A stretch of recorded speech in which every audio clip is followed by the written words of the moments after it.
Muy bien, el programa de hoy empieza con un interrogante. O es un interrogante. El interrogante es: ¿el fin justifica los medios? Yo voy a dar tres pensamientos, como para empezar la discusión o el debate. El primero es: sí, el fin justifica los medios. Porque lo importante es llegar a una meta, y de la manera como uno llegue no es tan importante. Esa es la visión de Maquiavelo. Un segundo punto de vista podría ser: el fin califica los medios.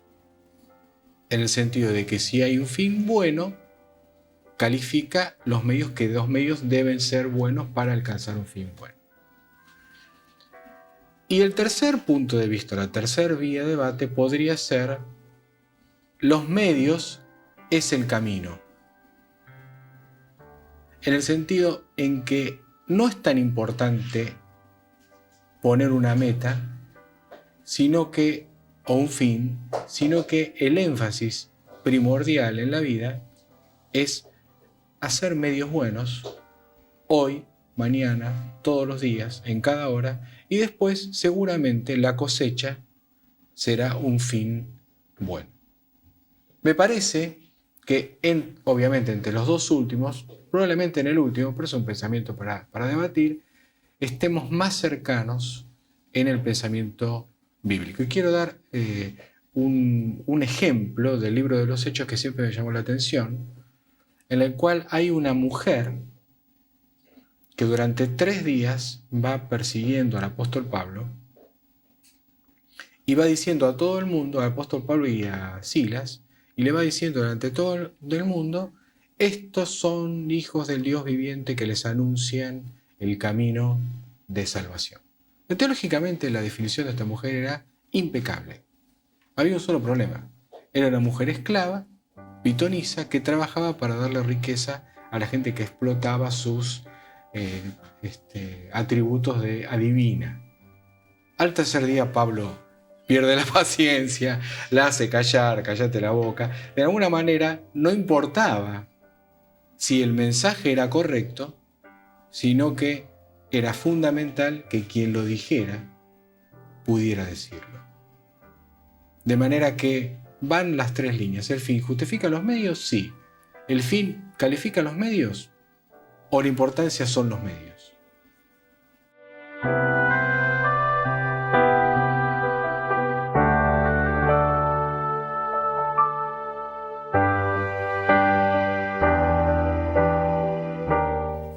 Y desde el punto de vista del texto hebraico de la Biblia, lo importante son los medios. Y del texto hebraico en la interpretación rabínica, y siguiendo fielmente el mensaje del texto hebraico, hay una conducta de la cual jamás me puedo llegar a apartar, y que es la conducta que tiene que ver con la justicia. Nunca me puedo apartar de la justicia. El fin no puede ser bueno si yo para lograrlo me tengo que apartar de la justicia. Y voy a dar 2 ejemplos. Como ustedes saben, a partir del siglo XVIII se generó un movimiento religioso con epicentro en Ucrania, que después se esparció por la Europa del Este, que es un movimiento jasídico. Y ahí había grandes maestros, y ellos interpretaban de una manera muy especial versículos bíblicos. Y había uno en la ciudad de Pszczyszka, es en polaco, pero los judíos la llaman Pszczyszka o Pszczyszke. Y se llamaba Simcha Bunam, el maestro, el rabí, que creó una escuela, llamada la escuela de Pszczyszka. Cuando él leía el versículo, justicia, justicia perseguirás, él, que es en hebreo tzedek, tzedek tirdof, él decía, hay que interpretarlo en el sentido tzedek bat tzedek tirdof. Justicia, a través de la justicia vas a buscar, vas a perseguir. En una palabra, no nos podemos apartar de esta senda porque si no estamos desfigurando el bien. Puede ser que el bien sea, estamos desfigurando el fin. Puede ser que el fin sea maravilloso, pero si lo obtengo a través de caminos corruptos, y corrupto significa que no tienen que ver con la justicia, y después vamos a agregar otro elemento más, entonces la meta queda desfigurada. Vamos a dar un segundo ejemplo muy, muy especial de qué significa no apartarse de la justicia. Números 25, del 10 al 13. Se nos cuenta lo siguiente allí.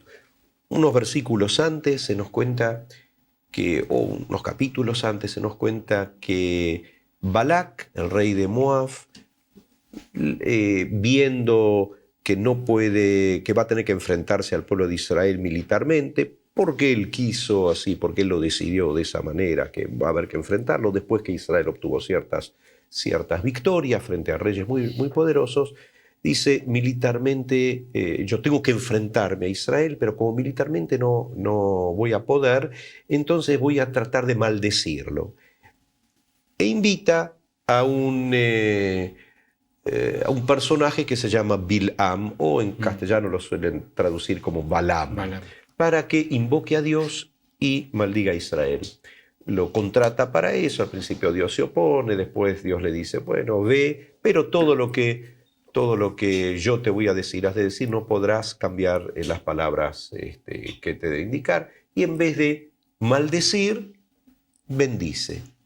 Entonces Bilam al final vuelve, Balac le dice, yo te iba a dar dinero, fortunas para que maldigas a Israel porque tienes el poder de maldecir y de esta manera destruir al pueblo, a los hijos de Israel.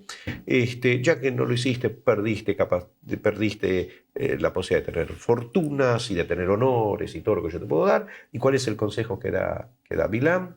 Eso aparece en unos capítulos después. Pervierte al pueblo de Israel a través de sacerdotisas. Había todo un culto que tenía que ver con conductas sexuales aborrecibles, de honrar a las deidades a través de conductas sexuales aborrecibles. Entonces, realmente se manda a estas sacerdotisas, el pueblo se pervierte, hay un personaje en el pueblo que delante de todos se relaciona con una de estas sacerdotisas, Dios castiga al pueblo y en un momento dado Pinjas, el nieto de Aarón, toma una daga y mata al que está haciendo ese acto junto a la mujer con la que estaba pervirtiéndose públicamente. En Números 25, 10, 13, aparece que Dios le dice a Pinjas, tú has detenido mi ira para con respecto al pueblo de Israel. Por eso yo te he de dar un pacto de paz y tú serás, y tus simientes serán sacerdotes por siempre. Cuando la primera interpretación de los hechos bíblicos a veces aparece en la Biblia misma. En Salmo 106 hay todo un raconto de la historia del pueblo de Israel en sus inicios, su deambular por el desierto. Entonces allí aparece en un solo versículo esta historia, pero de una manera muy interesante. Dice así, y se paró Pinjas, el que los mató, Vayefalel bateatzera mageifa. Vayefalel es, y los juzgó. O sea, que hay un problema. Dios mismo le dice a Pinjas, tú has celado mi celo dentro del pueblo de Israel, y por eso te voy a dar un pacto de paz, y más o menos te bendigo, es una bendición, de ti y de tu simiente seguirán siendo sacerdotes, que son los enviados de Dios, que ayudan al pueblo a rezar. Pero ya el salmista dice, momentito, ¿dónde estuvo el juicio acá? ¿Qué derecho tuvo él de tomar una daga y de matar a ellos dos? Tuvo que haber habido un juicio. La manera de interpretar esto del salmista, es decir, en el léxico de nuestros días, hubo un juicio primario, un juicio sumario. Hubo un juicio sumario. El Talmud es muy sensible. El texto de la Biblia dice que Dios está diciendo, está bien, tú has celado. El Talmud dice, momentito, ¿cómo es esto? Los sabios del Talmud. Entonces trata de empezar a justificar. Y la justificación es que la pone muy bien Maimónides en su obra codificadora, cuando dice que es una ley, aparece en el Talmud siempre, pero la escribe, la detalla de una manera muy bien, es una ley muy especial, excepcional, que cuando alguien hace esa transgresión en el público, bueno, si los celotes, los que celan a Dios, toman una daga y van a matar a ellos y los matan, bueno, están libres de culpa y cargo. Pero cuidado, que si se defiende el que es atacado, no se lo puede acusar, se lo puede juzgar, perdón, por el hecho de perversión delante de la gente. Pero lo otro se considera defensa plena de su persona si se defiende y mata al que lo viene a asesinar. Muy significativo frente a este tema. Aun cuando Dios mismo le dijo, está bien todo lo que hiciste, nos quedó una duda.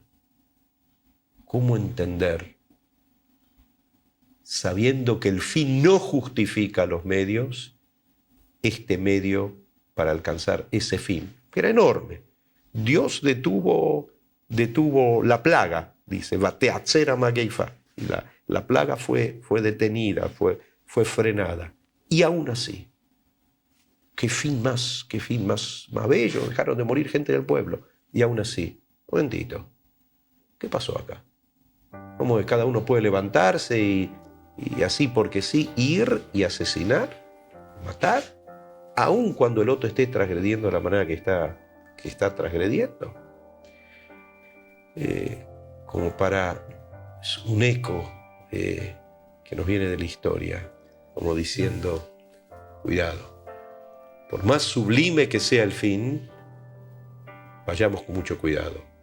Los medios no se transforman, no pueden dejarse de lado ni se transforman en sublimes.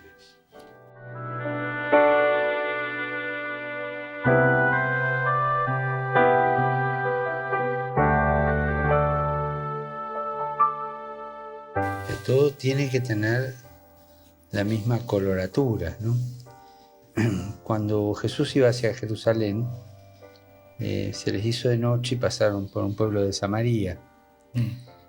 Y fueron a buscar alojamiento dos de los apóstoles, Santiago y Juan, creo que eran dos fogosos, ¿no? Y como eran judíos no le dieron. Y entonces vuelven y dicen, mira, no nos dan alojamiento porque vamos a Jerusalén. Los samaritanos tenían el otro monte. Entonces le preguntan a Jesús, ¿querés que le incendiemos el pueblo? Literal. Celotes de alma, ¿no? O sea, ¿querés que hagamos caer fuego del cielo? Que le incendiemos el pueblo directamente. Y Jesús le dice, no saben de qué espíritu son ustedes. O sea, ese medio no justifica. Ellos fueron injustos con nosotros, pero este medio no es para castigar esto. Y en el Evangelio, evidentemente que ningún fin justifica los medios. Pero hay dos escenas del Antiguo Testamento que me los grafican bien, ¿no? Uno para el que muestra lo que no hay que hacer y otro lo que hay que hacer, ¿no? La de la viña de Nabot. O sea, a Nabot se le ocurrió, al rey Ahab se le ocurrió comprarle la viña a Nabot, que estaba al ladito. Entonces con eso ampliaba más su palacio lícito, un negocio. Pero Nabot le dice, no, mirá, es la de mis padres, no voy a vender la heredad de mis padres, no, lo siento mucho. Y entonces el otro, caprichoso, se puso triste, se fue a la cama mirando la pared. Y su señora, que no tenía escrúpulos, la reina Jezabel, le dice, deja que yo te lo arreglo. Y llama a unos cuantos de su partido y le dicen, miren, hagan un juicio falso contra Nabot, diciendo que blasfemó y qué sé yo, con 2 testigos falsos. Y tal cual, claro, lapidan, lo matan y después va a donde estaba el otro rumiando su tristeza a su marido y le dice, ya está, anda a tomar posesión que Nabot ya no existe más. Para un fin se usan medios malos, ¿sí? Claro, al final de esta mujer, de esta reina tirana, ¿no? Es el que los profetas le habían dicho, los perros lamerán tu sangre en el pavimento. Es decir, y el otro texto bíblico que este de Nabot yo lo recomiendo a los televidentes que lo mediten, lo lean, porque es el caso típico de lo que no hay que hacer. Ir por izquierda, como decimos. No se hace. Acá hay medios que no justifican el fin. Y el otro texto que yo también les recomiendo mucho y que lo lean entero es el profeta Amós. El profeta Amós que dice, vos por esto y por esto y por esto te voy a castigar, dice Dios a través del profeta. Y va poniendo todos los medios inicuos con los cuales te aprovechaste del hermano. O lo que no se puede hacer. Así que la misma Biblia nos va marcando que un medio malo no se puede usar para un fin bueno. Que Dios castiga al que usa los medios malos para el fin bueno. Que Dios castiga la trampa, que Dios castiga el fraude, que Dios castiga la explotación. Pienso en los talleres clandestinos, por ejemplo, ¿cierto? De ahora, de esta ciudad que está, no digo que está llena, pero hay muchos talleres clandestinos. Y el profeta Amós es muy claro en eso. Estás explotando a tu hermano. Dios castiga al que se enriquece o al que toma posesión de algo o al que se consolida o al que logra un fin cualquiera a través de un medio malo. Esa es la tradición bíblica. Por lo tanto, el fin no justifica los medios. Sino retomo otra vez lo suyo, lo primero que me pareció es tan buena esa interpretación, ¿no? Justicia, pero a través de la justicia.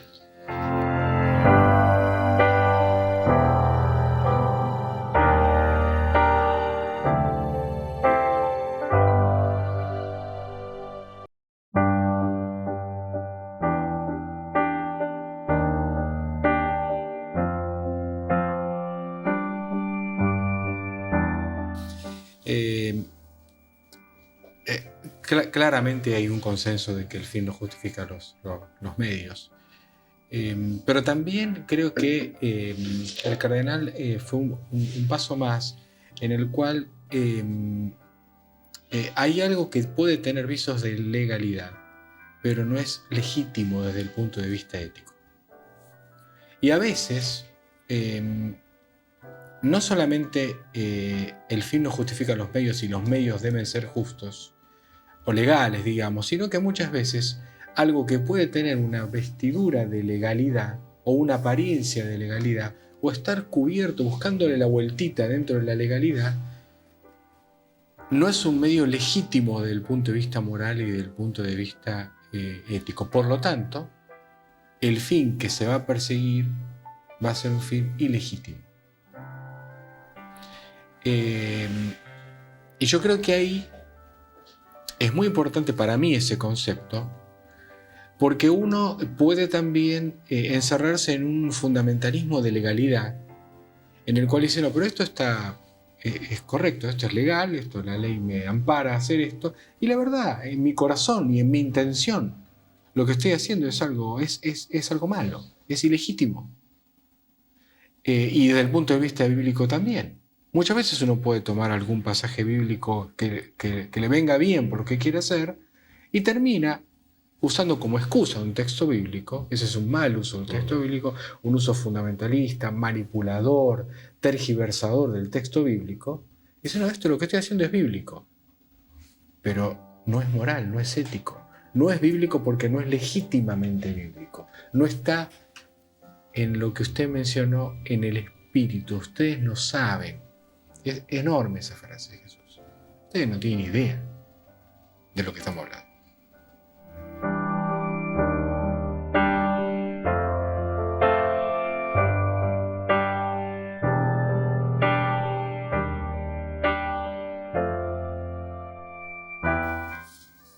Dos reflexiones. El actuar dentro de cierta legalidad, pero como se dice vulgarmente, haciendo la trampa, hecha la ley, hecha la trampa, me remite a dos fuentes. Por un lado, hay un dicho en hebreo acuñado por Nachmanides, un sabio que nació en Gerona, que vivió en Gerona, allí en el siglo XIII. Es el primer sabio de la gran sabio, porque Maimónides, que vivió en el XII, que había nacido en Córdoba de Andalucía,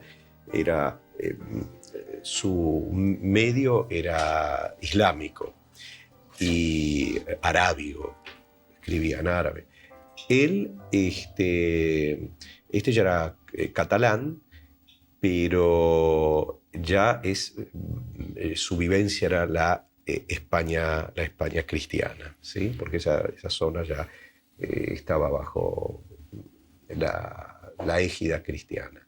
Ahora bien, Nachmanides, que era místico de los primeros, todo ese movimiento místico ahí en el siglo III, el principio del misticismo de la Kabbalah, él escribió una explicación, una exégesis a la Biblia hermosísima. En el capítulo 19 de Levítico, dentro de toda una introducción, al mismo que hay muchas leyes, aquel que empieza, santos sean porque santo soy yo vuestro Señor, y aparecen muchísimas leyes. Entonces, comentando acerca del espíritu de las leyes, como diríamos, Acuña dice, alguien puede cumplir todo y ser una mala persona. Lo dice en hebreo, Naval birreshut atorá. O sea, ser una mala persona. Naval, si tendría que traducir literalmente, es porquería. Alguien puede ser una porquería dentro de reshut, de lo permisible de la Torá. O sea, dentro de lo legal de la Torá, de la ley de la Torá. Se puede tergiversar todo, echa la ley, echa la trampa. Los buenos modales que esconden malas costumbres. Exactamente. Ahora, la otra cuestión que me quería referir es esta. Hace años fui el compilador y autor de algunos artículos de un libro que publicó Eudeva que se llama Introducción al Derecho Hebreo. Y ahí creo que es el último de los artículos, un profesor de la Universidad Hebrea que hizo el trabajo de reflexionar acerca de la comparación del derecho hebreo, de hecho es el derecho rabínico. El derecho rabínico. Generalmente en la materia de derecho hebreo se trata todos aquellos temas que tienen que ver con el derecho positivo de los distintos países, en comparación con el derecho talmúdico rabínico. Por ejemplo, el derecho de propiedad intelectual, como aparece en la Biblia, como aparece en el Talmud, o los distintos tópicos. Esto es así, por dar la definición de la materia de derecho hebreo que se suele dar en la Universidad de Buenos Aires, y que el principio fue allí, usted estuvo muy presente, en la USAL, la Universidad del Salvador. Entonces, en ese último artículo dice, de ninguna manera el derecho hebreo, el derecho rabínico, la manera que se lo aplica, puede tener una concomitancia, puede unirse, puede compararse profundamente con los derechos occidentales. ¿Por qué? Porque en un derecho occidental alguien puede prever cuál va a ser la sentencia dentro de cierta lógica. Está la ley, está la interpretación de la ley, están las pruebas, las evidencias que cada una de las partes va presentando y de una manera lógica se debe deducir, es como que el juez debe actuar en base a lo que está escrito, no puede apartarse mucho, puede hacer su interpretación cuando hay lagunas jurídicas, etcétera, etcétera, pero no puede apartarse de la letra escrita. Esto está escrito, es así, yo no hice la ley la hace el otro poder, yo soy poder judicial, está el poder legislativo, lo que tengo que hacer es aplicar, punto aparte, se terminó la cuestión.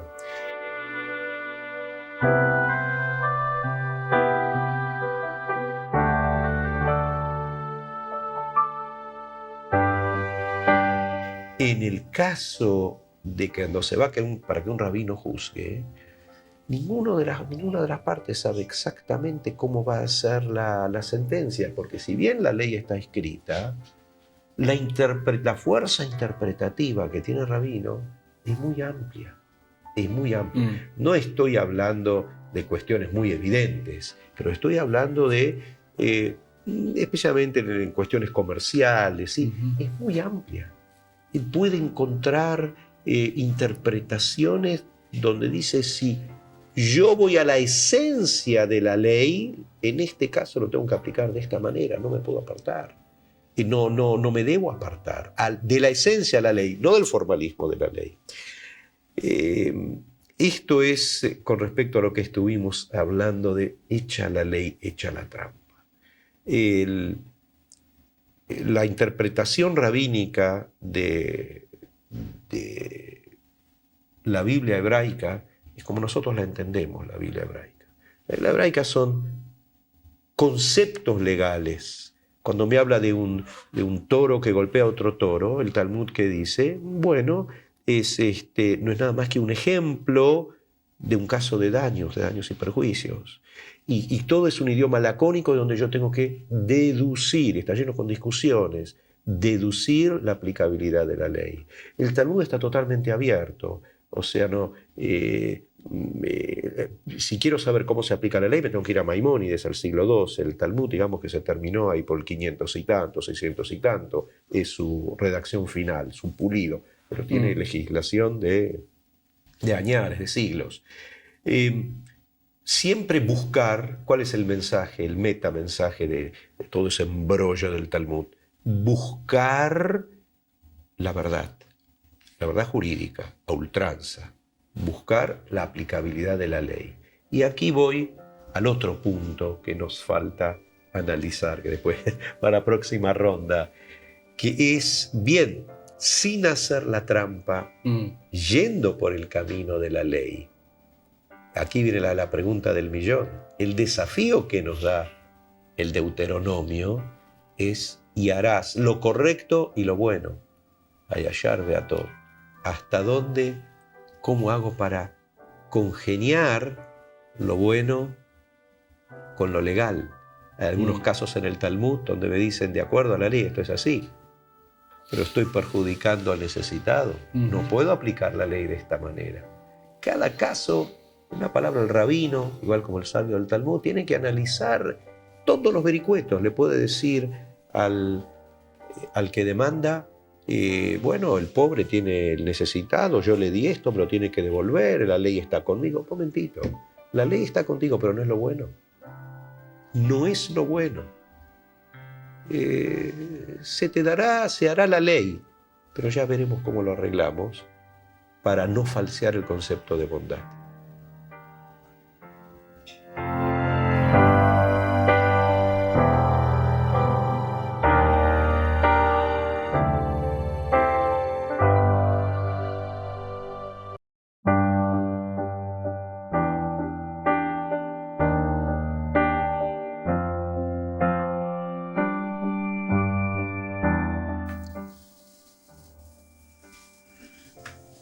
Lo bueno es precisamente lo que nos conduce a un fin bueno. Si lo bueno está distorsionado, si está falseado, aunque esté cubierto de un ropaje de legalidad, no puede engendrar un fin bueno. En el Evangelio Jesús también en esto es muy claro, ¿no? Por el fruto vas a conocer la raíz del árbol. Un árbol bueno da frutos buenos, un árbol malo da frutos malos. Medios buenos dan frutos buenos, medios malos dan frutos malos. No, pero logré esta empresa ¿y con qué medios la lograste? Y medios tramposos y medios malos.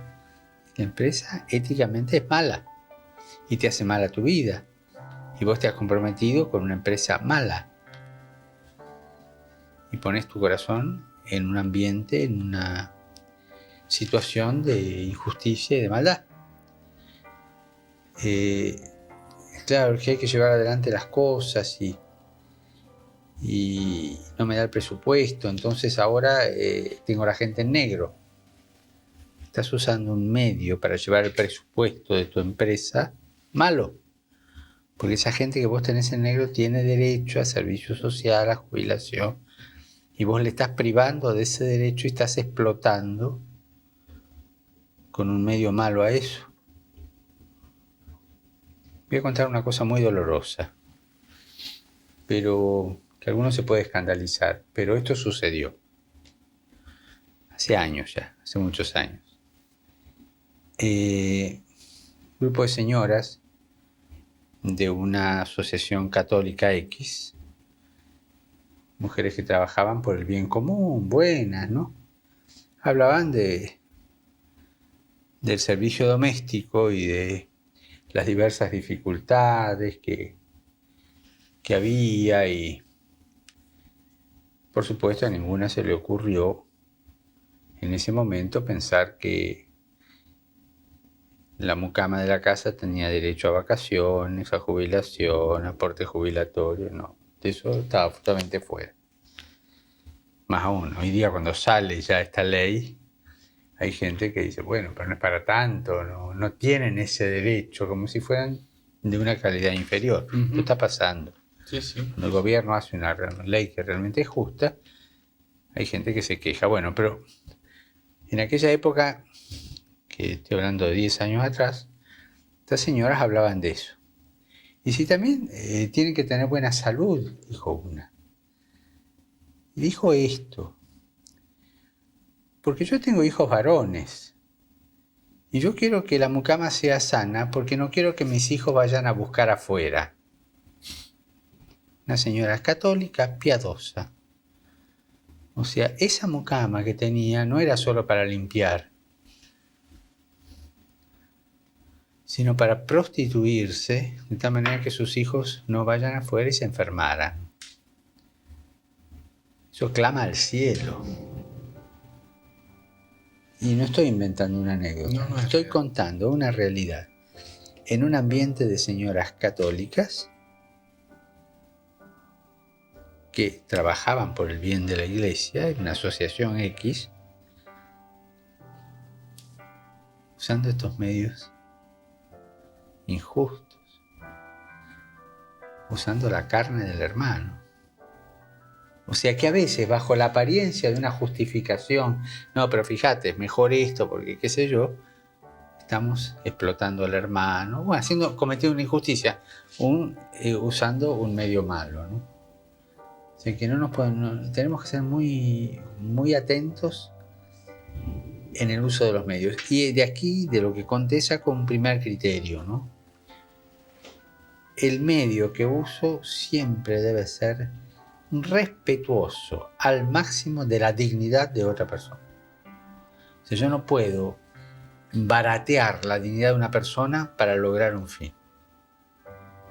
Es intocable, es imagen de Dios una persona. No la puedo usar.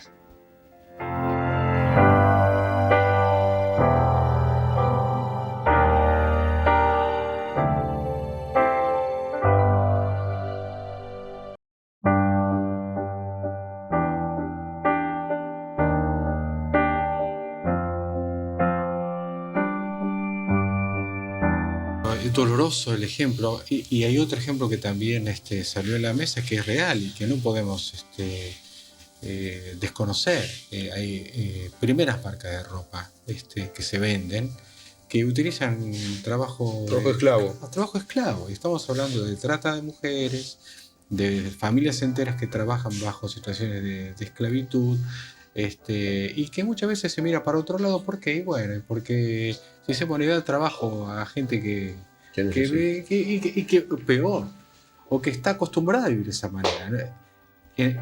Es lo perverso de todo eso es los que convalidan eso. Bueno, pues esa gente está acostumbrada a trabajar de esa manera. No, la responsabilidad social, la responsabilidad humana, espiritual, de dignidad me lleva a decir que toda persona tiene derecho a vivir con suma dignidad, no con una dignidad que esa persona crea que con suma dignidad. Y eso está pasando hoy. El ejemplo puede ser de hace unos años, pero esto de la trata de personas y del trabajo esclavo está pasando hoy. Entonces, atrás de cosas que uno ve en apariencia que se pueden vender con una línea de legalidad o de moda, muchas veces hay mucha inmoralidad en lo que tiene que ver con los medios. Yo creo que no es en definitiva, y acá estamos hablando varias veces el concepto de que los medios no tienen que ver necesariamente con papeles, sino que tiene que ver con personas. O sea, cuando yo estoy hablando de que tengo que hacer algo por un medio que sea ético, legítimo, honorable, estoy hablando que lo que yo haga tiene una repercusión directa sobre otros. Y desde luego va a volver sobre mí mismo, porque no es gratis que yo le quite dignidad a una persona o trate mal a una persona o utilice un medio ilegítimo sobre una persona. Lo voy a cobrar en mi propia vida, porque vivo en esa esfera espiritual. De alguna manera la ley de Dios está alrededor, vivimos alrededor de la ley de Dios. Por eso cuando nosotros hablamos de medios, no estamos hablando de un concepto efímero o filosófico. Estamos hablando de personas, de carne y hueso, que van a recibir dignidad o van a sufrir por los medios que nosotros utilicemos. Y eso nos incumbe a todos. Y voy a ir un paso más, no solamente al que fabrique esa ropa, sino que nosotros compremos ese tipo de ropa. Entonces, cuidado. Cuando hablamos de medios, hablamos de otras personas, no solamente de nosotros. No hablamos de papeles.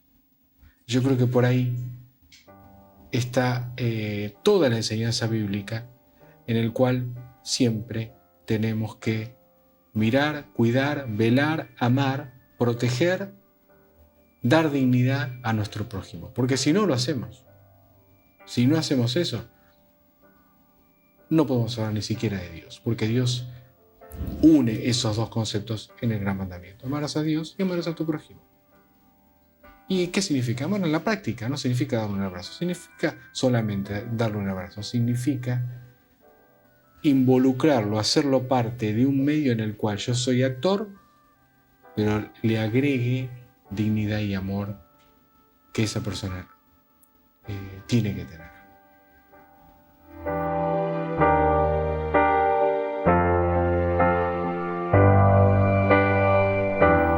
Lo que usted dijo, el ejemplo dramático que usted trajo, yo diría que es un síndrome que se da en muchas religiones. Hay gente que piensa que porque tiene como fin en su vida el rezar a Dios, el invocar a Dios o el seguir ciertas normas religiosas, que eso ya justifica, ya permite, como que le da cierta licencia para otras cosas. No importa, esto es secundario. esto es secundario. Lo superior, lo primario es, en el caso judaico sería cuidar el Shabbat, comer las comidas que sean kasher, que sigan las estrictas normas y reglas que prescribe la Torá y el Talmud. Interesante. Hubo un gran sabio, un gran pensador, un gran luchador por los derechos humanos. En el siglo pasado, murió en el 73, que se llamó Abraham Yoshua Heschel. Y Abraham Yoshua Heschel y sus alumnos, todo el movimiento que él creó, llegaron a la conclusión, por ejemplo, que cierto vino no se debía tomar. ¿Por qué? Si era kasher, era estrictamente kasher, porque se explotaba a los que trabajaban en los viñedos. Dejaba de ser kasher, porque la primer norma, kashut significa apto, ¿sí? Kosher, escucharán muchos que es de acuerdo como la pronunciación ashkenazit de los judíos de Europa. La primer cosa para que sea, el primer requerimiento para que sea kasher es que no haya explotación del prójimo. Y ese es un fenómeno que suele darse, de que como yo estoy bien con Dios, puedo tergiversar la norma humana, puedo hacer contrabando, puedo hacer algún otro acto reñido con la norma determinada por un país dado. ¿Por qué? Bueno, pues yo cumplo con la norma de Dios. De ninguna manera. Hay que cumplir el concepto talmúdico, que es el respeto a la norma del lugar, en todo lo comercial, etcétera, etcétera, y la norma de Dios. Una norma no exime a la otra. No es que no exima. Una norma no niega a la otra, no anula a la otra. Hay normas que van del hombre para con respecto al prójimo y normas con respecto a Dios. Y las unas son complemento de las otras. Ese fenómeno que usted dio de, sí, estoy bien con Dios, pero el otro es una cosa, a lo sumo tiene figura humana y es humano hasta cierto aspecto. Total, están acostumbrados a vivir así, o total, para eso está la chica. Y el cuadro bíblico es simple. Para llegar a Dios solamente se puede alcanzar a Dios a través de mi relación con el prójimo. La última de las palabras de los 10 mandamientos, muchas veces repito esto.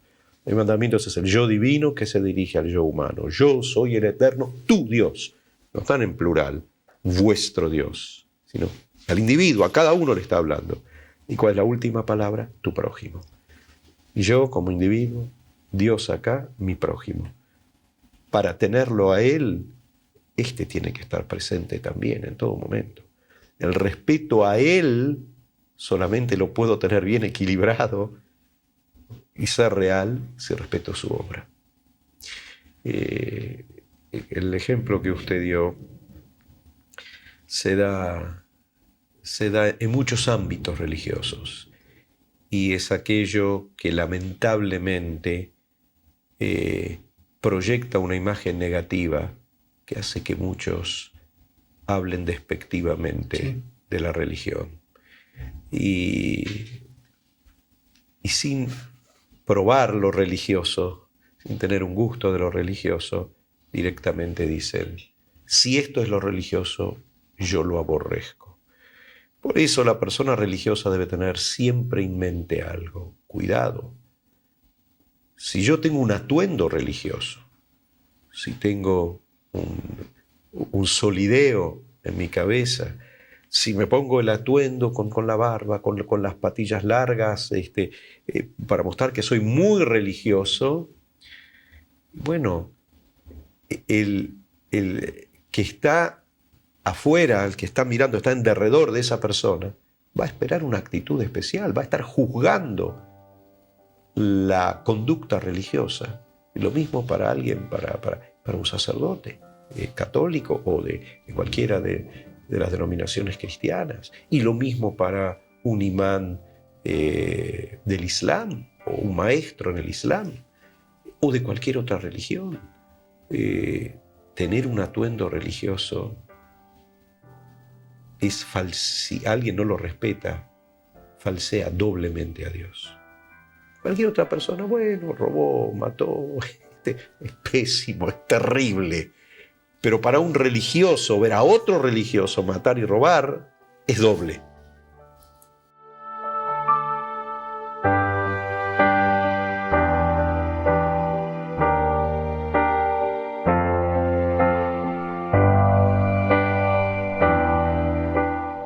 Me hace acordar esa frase latina, ¿no? Corruptio optimi pésima. La corrupción del mayor, o sea, del que tiene el atuendo, es de lo peor. Y hace un daño, ¿no? Un daño enorme. El maestro que se corrompe, el ministro que se corrompe, daña a su pueblo. O el católico práctico, aunque no sea sacerdote o monja, el creyente práctico, cuando entra a jugar con estas dobles vidas, con esta doble legislación para sí, según le conviene o no, provoca el escándalo. Y provoca lo que Jesús condenaba tanto, que era la hipocresía. Tenemos que estar cerrando el programa. Yo, como protestante, también hacía un análisis de lo que mencionamos y recuerdo perfectamente bien en el nombre de los textos bíblicos en Estados Unidos, tierra protestante, se seguía con se fundamentaba la esclavitud de los negros, se los explotaba y se los torturaba a los negros, citando versículos bíblicos. Me acuerdo en la frase del obispo protestante anglicano Desmond Tutu, cuando él dice, cuando vinieron los blancos, dicen los lugareños, los aborígenes, ¿no? de África, nosotros teníamos la tierra, ellos tenían la Biblia. Nos pidieron que oremos, ahora ellos tienen la tierra y nosotros la Biblia. Me quedo con esa frase profunda del rabino Jesús. No solo el fin no justifica los medios, no solamente los medios tienen que ser legales, sino que tienen que ser legítimos. No solamente eso, sino que para vivir dentro de una vida no hipócrita, aún siendo religioso, independientemente de la religión, porque todas las religiones apuntan al bien, independientemente de eso, conocer de qué espíritu estamos hablando, cuál es el espíritu del bien, y no desfallecer, no cansarnos de vivir dentro de ese espíritu del bien. Muchas gracias a los dos.